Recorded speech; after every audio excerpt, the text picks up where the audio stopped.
Good evening, everybody. Welcome back to Coffee with BugMan Gabe. Grab your favorite cup of coffee, get comfortable, and let's learn something together. Tonight, I want to answer one simple question. Why are they called roof rats? You know, one of the biggest misconceptions I hear is, Gabe, aren't all rats basically the same? Actually, no, they're not. So here in Southeast Texas, the most common rat that we deal with is the roof rat. And believe it or not, they earn that very name for a good reason. Here's something that blew my mind when I first learned about it.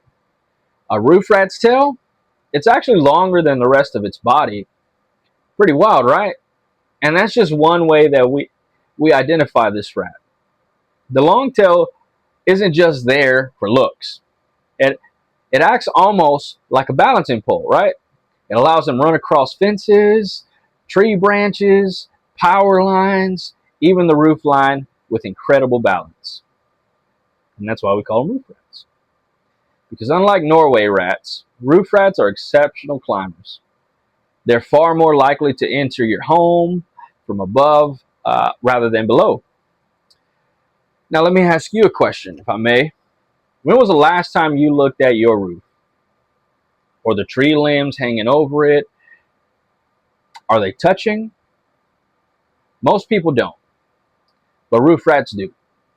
They're consistently looking for a safe pathway. Tree limbs touching your roof, utility lines, fence lines, gutters. If you've got brick, it's such an easy way for them to climb. Those are little highways leading straight to your home. And once they get inside, guess where they usually end up? Your attic. Why, you ask?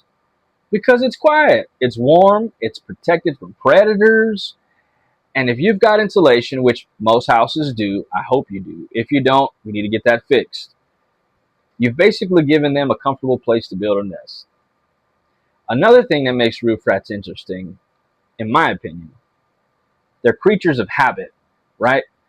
Once they find food, they'll usually travel the exact same path, night after night after night after night. You get the point. And that's why we find grease marks, droppings, and little runways through the insulation. Every clue tells part of the story, right? Now here's one more thing that surprises a lot of homeowners. Roof rats don't need huge openings to get inside your home.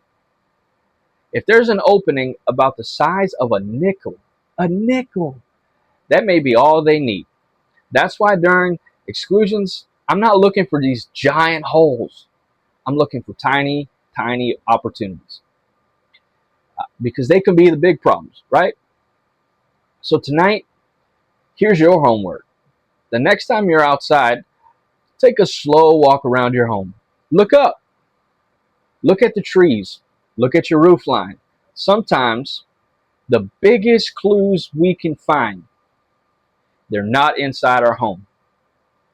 They're right above our head.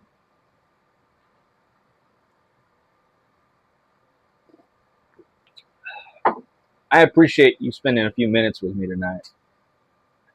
If you've got a pest question and you're always wondering about it, leave it down in the comments below. It might become our next coffee conversation. And until next time, you take care of one another. God bless, and I'll see you on the next video.